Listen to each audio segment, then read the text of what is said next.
Malgré les intimidations, les menaces de mort, le verrouillage de l'espace public, habillés en noir avec un bandeau noir sur la bouche, les journalistes burundais se sont joints ce dimanche 3 mai au monde entier pour célébrer la Journée internationale de la liberté de la presse.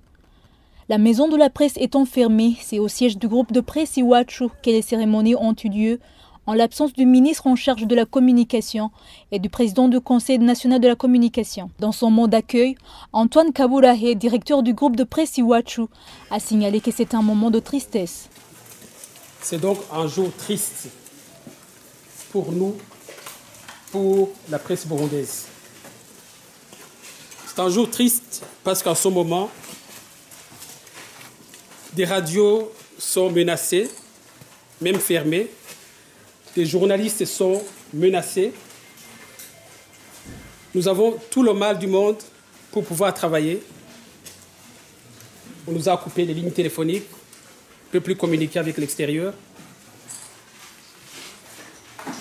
C'est vraiment un jour triste, non seulement pour les médias burundais, mais pour tous ceux qui croient dans la démocratie et dans la liberté d'expression. Nous sommes également tristes parce que de plus en plus, on entend malheureusement des messages de haine sur certains médias qui ne sont pas inquiétés, eux. Nous sommes également tristes pour l'image que cela donne du Burundi.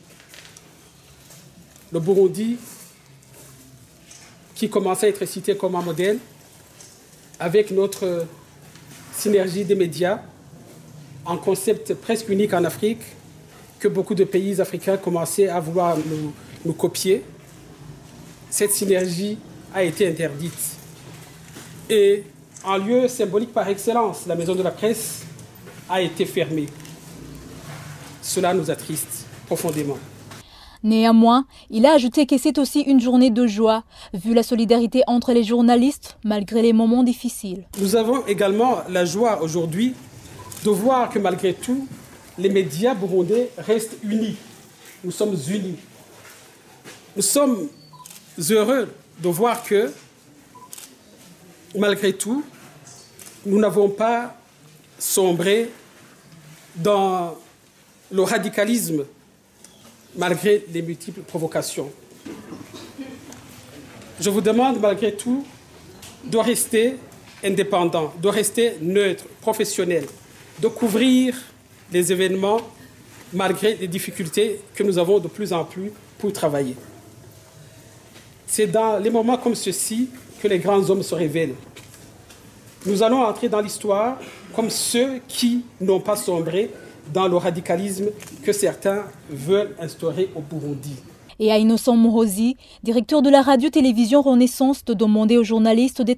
Voir ces mines tristes, ces mines d'enterrement que vous avez, parce que ce qui nous arrive aujourd'hui est quand même aussi un honneur.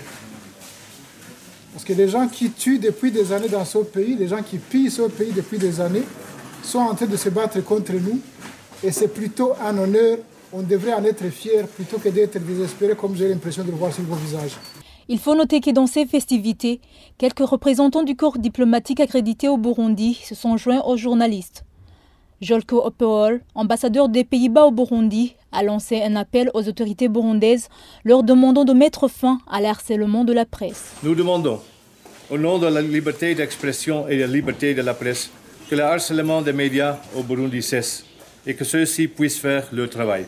À cette occasion, Alexandre Niyongeko, président de l'Union burundaise des journalistes, a souligné que cette journée internationale de la liberté de la presse arrive au moment où la presse burundaise est malmenée, bafouée dans ses droits et interdite dans notre pays. Vu le pas déjà franchi en matière de la liberté d'opinion et de la liberté de la presse, il trouve que cela constitue un recul. Il promet que très bientôt, l'Union burundaise des journalistes va saisir les juridictions contre les mesures injustes et impopulaires de fermer les médias.